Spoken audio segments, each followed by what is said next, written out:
Ali Bongo Ondimba ce vendredi 5 novembre à Rabat au Maroc. Le chef de l'État effectue une visite de travail et d'amitié au royaume chérifien où il est prévu une rencontre avec le roi Mohamed VI. Le Maroc et le Gabon entretiennent depuis longtemps d'excellentes relations dans plusieurs domaines, surtout l'éducation, la défense, l'alimentation et la diplomatie. Le chef de l'État marque une escale au Maroc, de retour de Glasgow en Écosse, Grande-Bretagne, où il a depuis le début de la semaine, depuis lundi 1er novembre, participé avec plus de 120 chefs d'État et de gouvernement du monde au sommet sur le réchauffement climatique qu'on appelle COP26. À Glasgow, Ali Bongo Ondimba a fait entendre la voix du Gabon et de l'Afrique.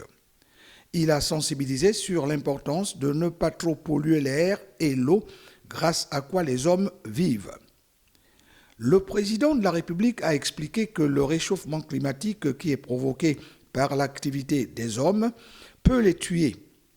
Il leur faut donc éviter de polluer l'air, les mers, les océans et les rivières, surtout à cause des industries.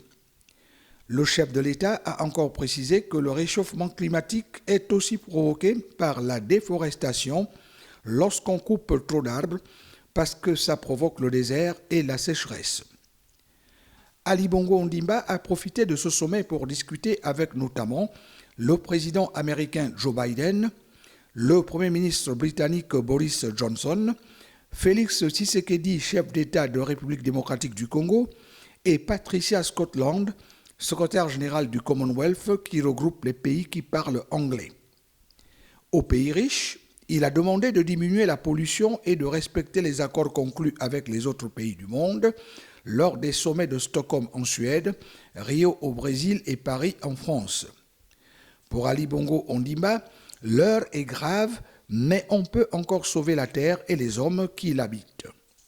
Si ensemble on fait des efforts pour lutter contre le réchauffement climatique, le Gabon, a rappelé le président de la République, est un bon élève.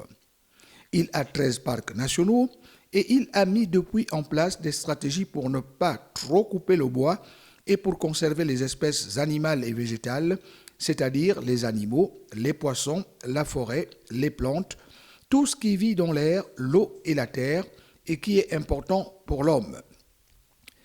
Ali Bongo Ondimba a invité tous les pays du monde à suivre l'exemple du Gabon pour éviter les changements climatiques qui provoquent les inondations, les déserts, la forte chaleur, parce que tout ça, ça peut tuer beaucoup d'hommes sur Terre. Il faut donc faire attention, a-t-il dit, avant d'ajouter qu'il faut planter beaucoup d'arbres là où il n'y en a pas assez pour que les populations respirent l'air pur.